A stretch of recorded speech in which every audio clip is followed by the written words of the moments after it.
Je sais pas si ça a déjà commencé ou pas. On va faire un autre test.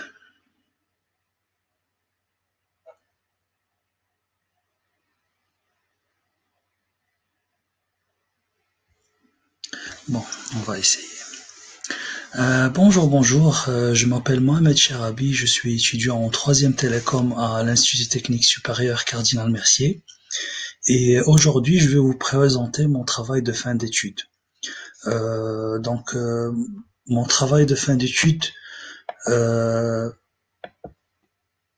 donc le plan de la présentation. On va parler d'abord de l'introduction. Ensuite, on va passer au cahier de charge. Ensuite, on va passer à la solution apportée. Et ensuite, la partie réseau.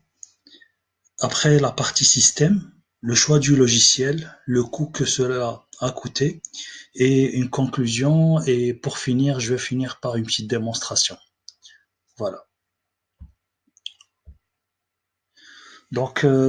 L'introduction, j'ai choisi comme sujet de travail de fin d'études donc SCCM parce que SCCM c'est un système centralisé de chez Microsoft qui permet la gestion de tout un parc informatique, donc sans l'intervention d'un technicien on-site, donc sur place. Ça peut être le déploiement d'un système d'exploitation comme la mise à jour d'une application par exemple. J'ai travaillé dans plusieurs sociétés avec et sans SCCM. Et ce que je peux vous dire, c'est que SCCM facilite beaucoup le travail du service IT. Voilà, donc c'était la raison principale pour laquelle j'ai voulu faire ce TFE. Voilà. Mon cahier de charge, c'est donc présenter un système centralisé qui permet la gestion des machines et des utilisateurs. Machines, donc les hosts, que ce soit comment dire un smartphone ou un ordinateur fixe ou portable, et les utilisateurs, donc tous les utilisateurs qui existent dans l'Active Directory. Le déploiement des systèmes d'exploitation, le déploiement des applications, la mise à jour des systèmes d'exploitation et la mise à jour des systèmes ou des applications, ainsi que le monitoring. Donc le monitoring permet de visualiser l'état des systèmes, que ce soit les ordinateurs ou les smartphones et leur bon fonctionnement. Voilà. Donc la solution que j'apporte, bien évidemment, c'est donc SCCM. Ça permet de contrôler et monitorer tout le parc informatique, smartphone, ordinateur portable et fixe, que ce soit Windows ou Mac, Android ou iPhone, et MFP. Donc MFP, c'est les imprimantes multifonctions qui permettent de faire un scan ou d'envoyer directement vers une messagerie qui existe dans le domaine, et la gestion des utilisateurs. Voilà. On va passer à la partie réseau. J'ai commencé par faire un plan d'adressage où j'ai créé concrètement, comment dire, cinq VLAN.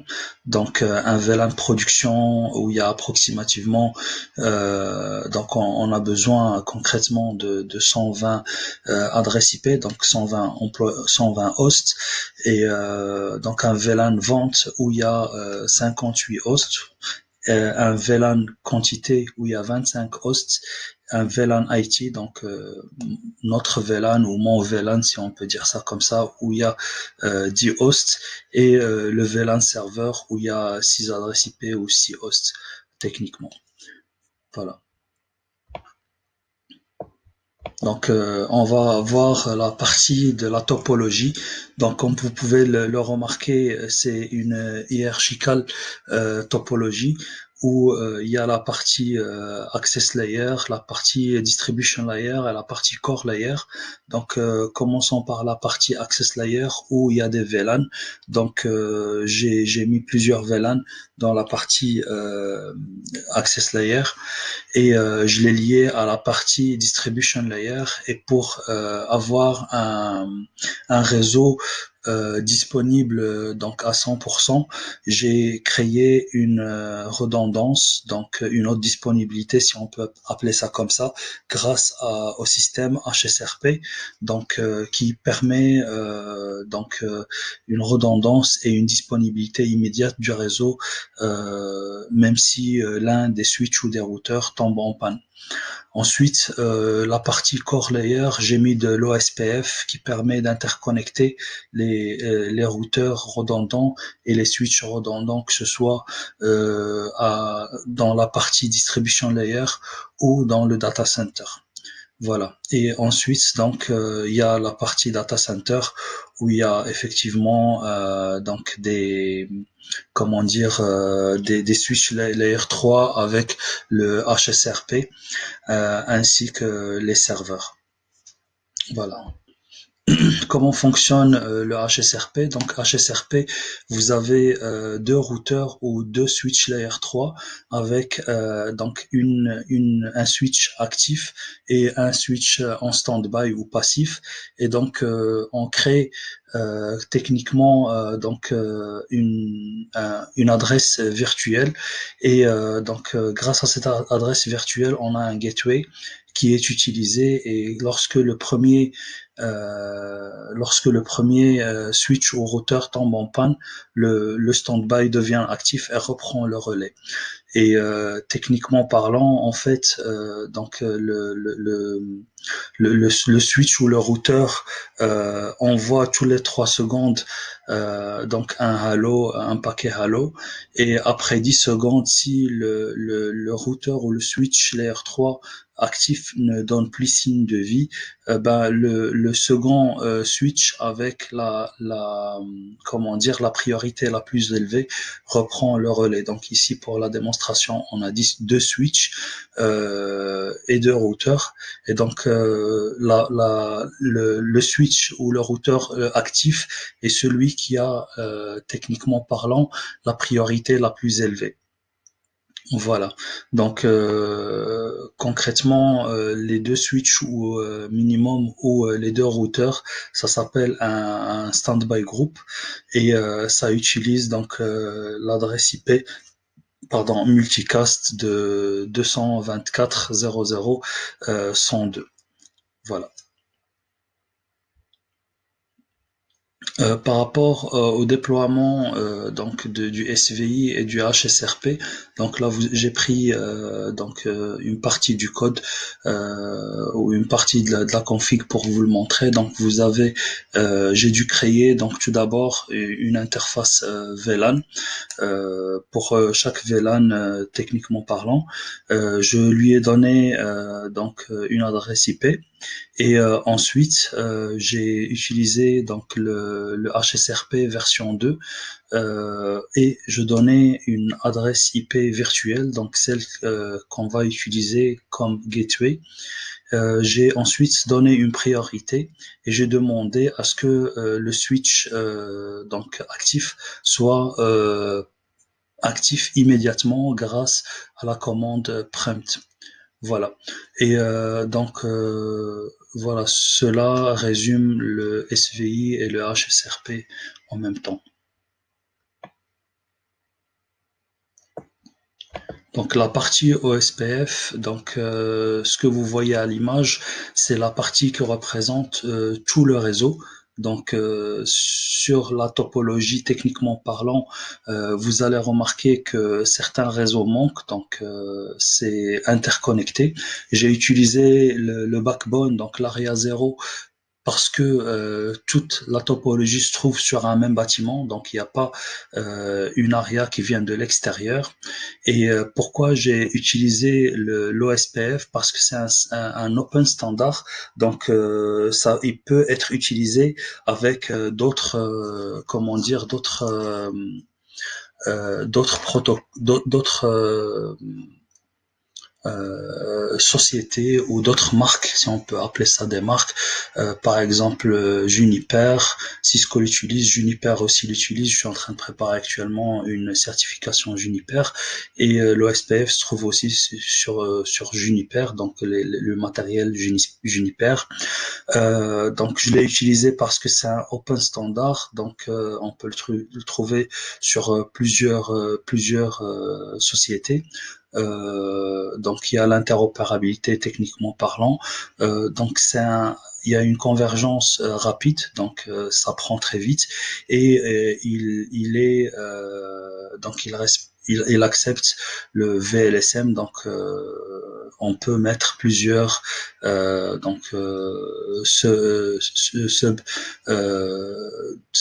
donc slash 24, 25 ou 26 ou 30 par exemple, tel que c'est le cas dans la topologie que j'ai utilisée ou que j'ai créée. L'inconvénient, c'est qu'il utilise beaucoup de ressources malheureusement, et dans les grands réseaux, donc dans les très grands réseaux, la config devient difficile. Voilà. Mais c'est pas un problème vu que le réseau que j'ai créé est petit et que concrètement les routeurs que j'utilise ils sont nouveaux, donc j'ai acheté de nouveaux routeurs et des nouveaux switches, donc ils sont puissants et il n'y a pas de problème niveau ressources. Voilà, donc l'adresse IP multicast qu'il utilise, donc c'est la 224.0.0.5, donc pour tous les réseaux, et l'adresse 224.0.0.6 pour le DR et le BDR. Donc pour cette adresse multi cast est utilisé pour envoyer différents paquets, donc entre autres les paquets hello tous les 3 secondes, les paquets DBD, donc database description packet, les link state requests, donc LSR, et les link state updates, donc pour avoir des updates aussi, et les link state acknowledgement, donc les LS acknowledgement. Voilà. Donc ici, par rapport au routage qu'on a utilisé, donc c'est un routage dynamique à état des liens, donc pour l'OSPF, donc Open Shortest Path First, et on peut voir sur l'image que il prend le chemin le plus court, et ici le chemin le plus court, donc c'est donc le réseau donc le réseau 172.16.0.0, et ensuite il va au 10.0.0.0, et ensuite il va donc au 10.0.4.0, et à la fin il finit donc ses paquets au 4.4.8.8. Donc j'ai utilisé cette adresse IP sur un routeur comme loopback, et elle permet par exemple de faire un ping entre l'ISP et l'un des hosts qui se trouve dans les différents VLAN que j'ai créés. Voilà. Donc ici, on va passer à la partie administration système, et la partie administration système. J'espère que ça enregistre encore parce que j'ai eu des soucis. Donc la partie administration système. Ici, on remarque sur cette image donc l'index, donc la page principale de Proxmox. Donc Proxmox, c'est un hyperviseur basé sur KVM de Linux, et qui permet donc de virtualiser des machines, des systèmes d'exploitation, que ce soit des systèmes d'exploitation Linux ou Windows, et il permet entre autres de les protéger car il possède un firewall, et plusieurs options, entre autres donc le clustering, pour que si donc un paquet de serveurs tombe en panne, l'autre reprend le relais, entre autres. Voilà. Donc on peut voir sur l'image qu'il permet aussi de faire du monitoring et vérifier la consommation du CPU et de la RAM et du disque dur. Donc comme vous pouvez le voir à l'image. Et donc, on va passer à la partie configuration du serveur. Donc, j'ai configuré le serveur SQL et on peut voir que comment dire, tous les composants ont bien été installés ici. Donc, ça, c'est la configuration de l'installation du serveur SQL. Et ensuite, donc on va voir les prérequis que nécessite SCCM pour fonctionner. Donc on a commencé par installer et déployer WDS. Donc WDS c'est Windows Deployment Service. Donc ça permet de déployer, comme le nom le dit, des systèmes d'exploitation sur un réseau de un domaine ou un réseau tout simplement. Donc WSUS, donc Windows Server Update Service, donc il permet la mise à jour donc installer ou déployer des mises à jour qu'on a de préférence contrôlées au préalable. Et il est très fréquemment utilisé dans les sociétés. Cela permet une sécurité et le déploiement de mises à jour pré-contrôlées et pré-vérifiées de sorte à ce qu'il n'y ait pas un dysfonctionnement dans le parc informatique. Voilà. Donc ADK permet la configuration du système pour le déployer. Donc ensuite on a MDT, SQL Server, ISS, donc qui est comme Apache sur Linux, donc c'est le serveur web si vous préférez. Et donc on a besoin aussi de bits et de RDC. Et on doit configurer donc on doit créer et configurer un container et lui donner les permissions. Cela permettra le bon fonctionnement de SCCM et étendre à la fin étendre le schéma de l'Active Directory de sorte à ce que SCCM puisse avoir accès aux ordinateurs qui se trouvent sur l'Active Directory du serveur en fait.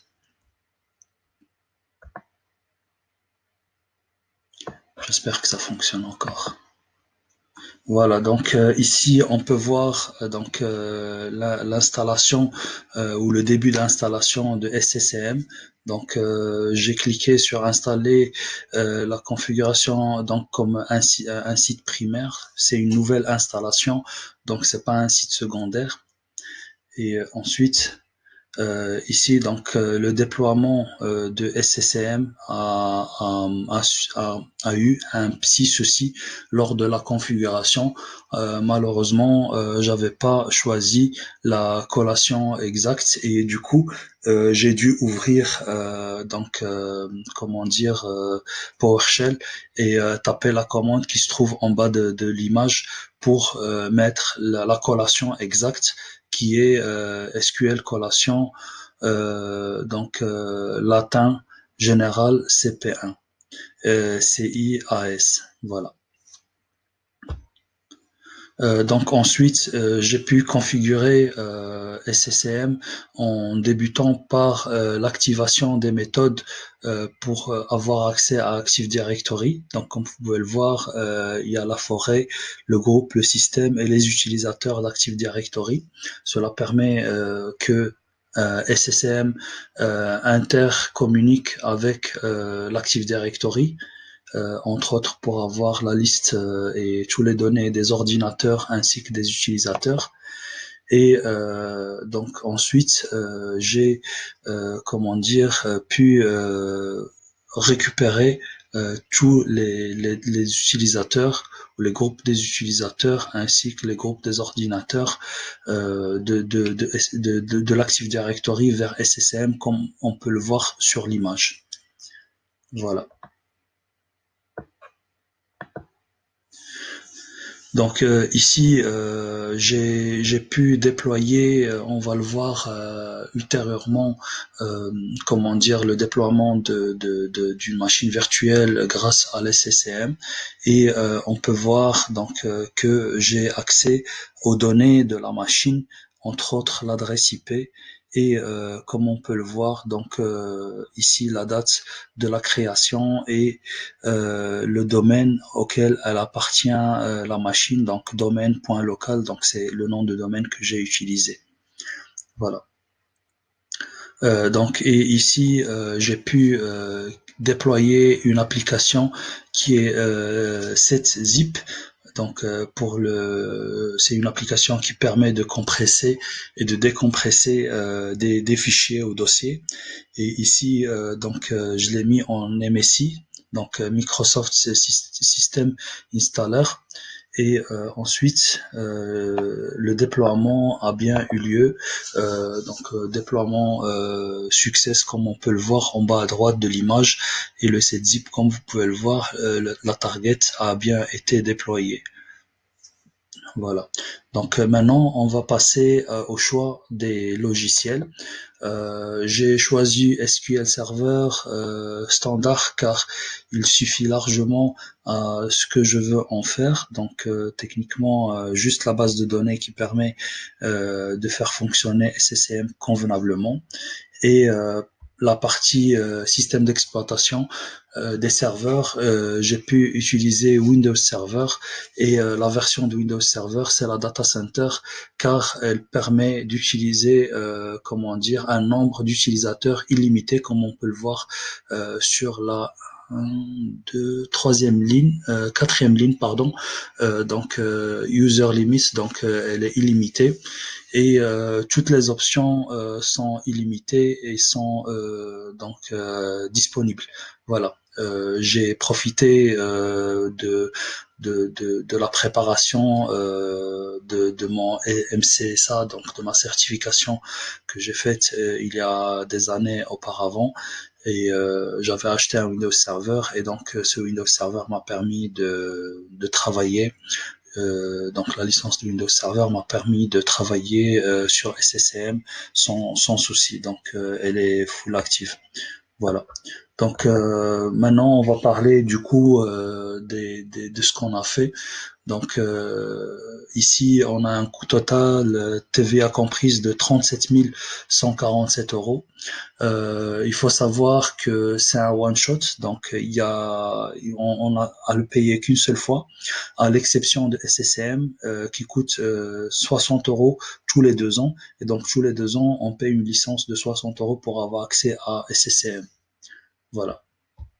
Donc la conclusion, concrètement, il y a des améliorations possibles. Donc niveau sécurité, ajouter des firewalls, éventuellement ajouter un serveur mail et un serveur VoIP.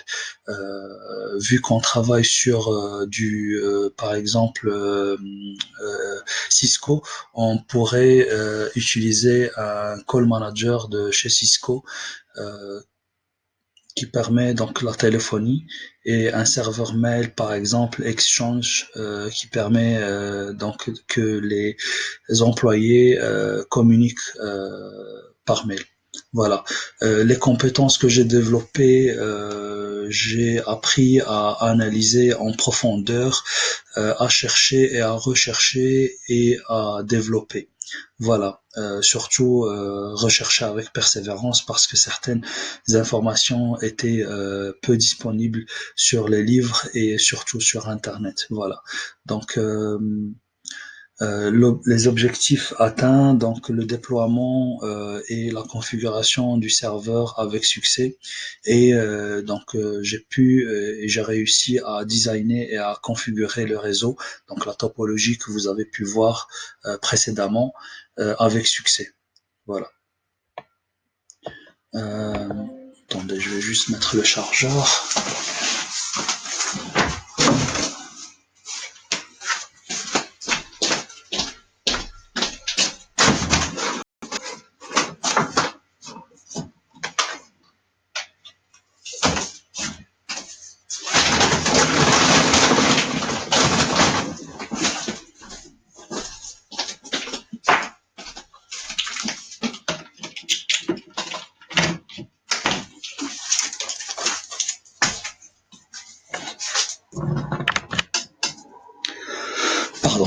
Donc c'est la fin de la présentation. Un grand merci, un très grand merci pour votre attention.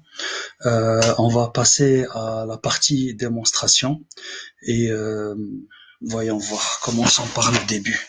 Alors j'ai pu précédemment ouvrir Packet Tracer pour que tous les paquets soient envoyés et reçus entre les les devices. On va commencer par exemple par faire, voyons voir, un ping. Attendez, je vais juste vérifier si ça continue à enregistrer ou pas. Je sais pas comment faire ça. Dis-moi que ça enregistre. Bon, on continue, peu importe. Donc on va commencer par faire un ping du serveur. Je sais pas si vous voyez ma souris. Donc on va faire un ping du host 1 ici vers le routeur ISP pour voir s'il y a une connexion ou il y a une interconnexion entre les deux. Commençons. Alors ping 4.4.8.8. Donc, comme vous le savez, c'est le DNS de l'adresse IP du DNS de Google, mais je l'ai utilisé pour voir si ça fonctionne ou pas. Voyons voir.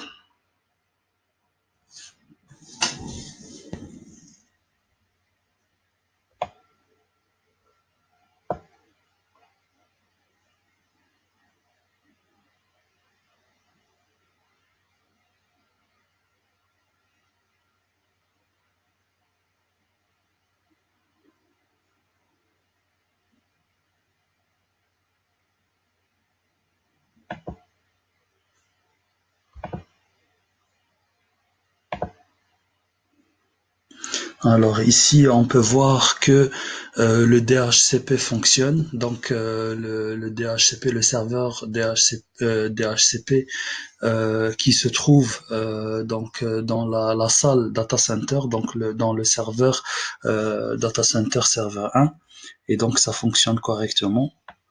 On va revenir vers le... Donc ici, on voit que le ping se fait. Donc techniquement, on reçoit bel et bien les paquets. Donc il y a une requête perdue du ICMP, mais le reste ça fonctionne. On va pour aller plus loin. Attendez, je vais juste le retirer du visage, sinon je vais déplacer le visage là-haut parce que je vais le mettre ici, c'est plus pratique. Voilà. Très bien, continuons.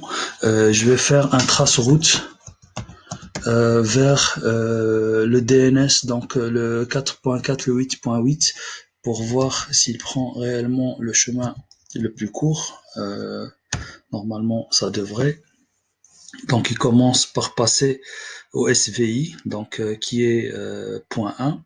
Ensuite, en général, il passe par le 10.0.0.0. Voilà, c'est le cas. Et ensuite, il finit au 4.4.8.8. Voilà.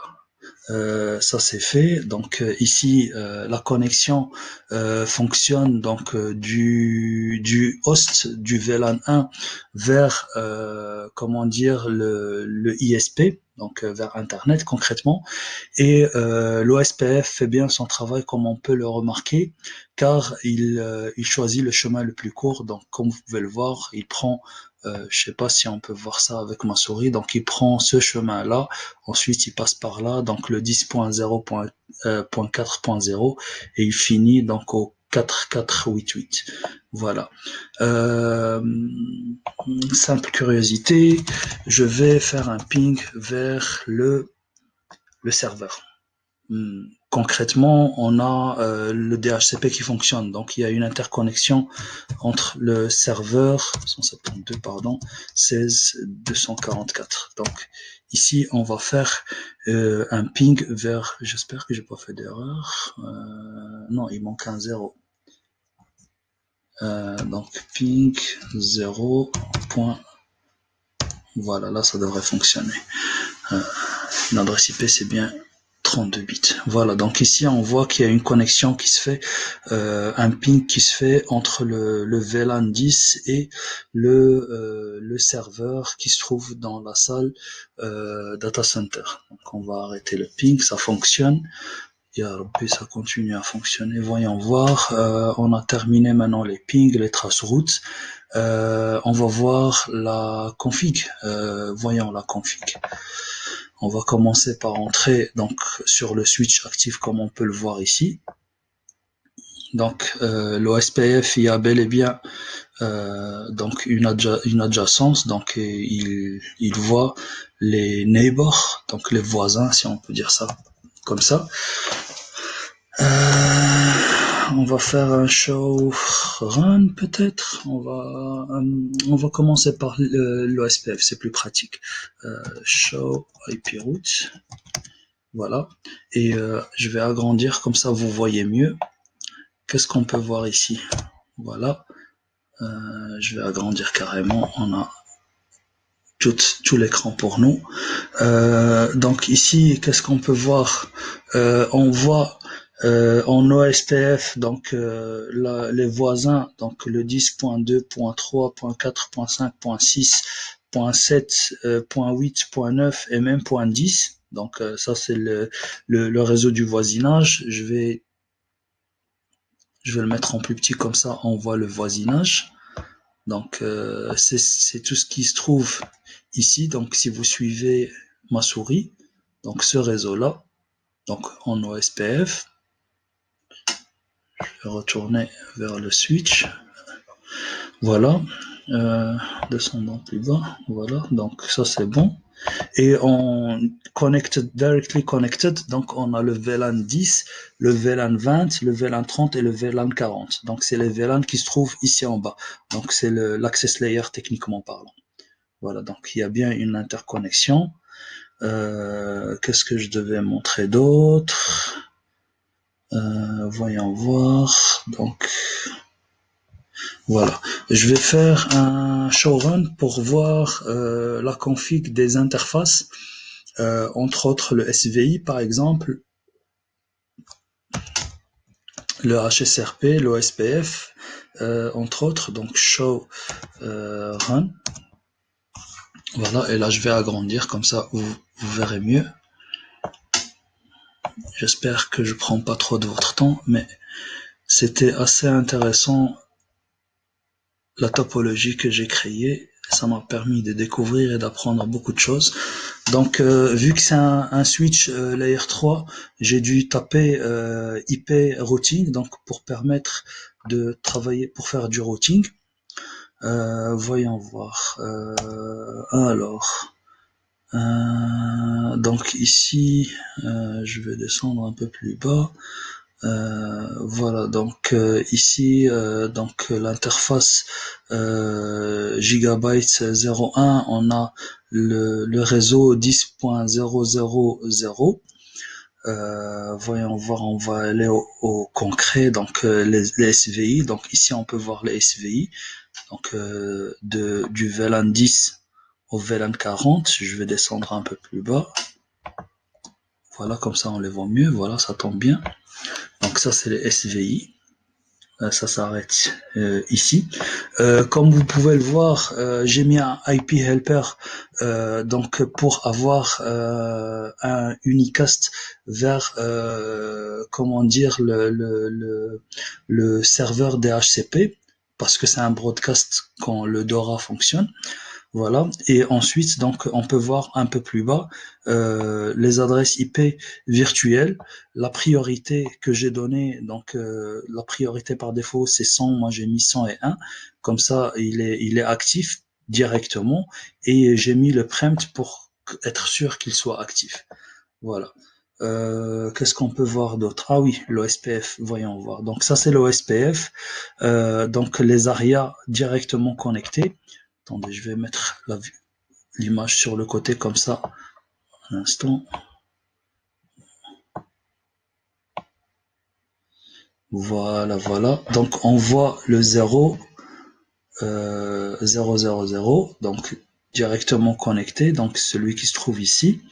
on voit le 16.0, 16.128, donc le 192, le 224, 240, donc ça c'est le VLAN 40 et donc le connecté, donc toutes les interfaces ou tous les réseaux directement connectés, donc le 10, le 5 et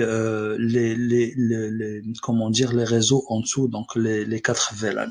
Voilà, donc ça c'est comment dire, la config du switch actif euh, dans la distribution layer. Voilà. Qu'est-ce qui peut se voir d'autre? euh, Qu'est-ce que je peux montrer d'autre? Qu'est-ce que je peux montrer d'autre? Donc on a vu le SVI,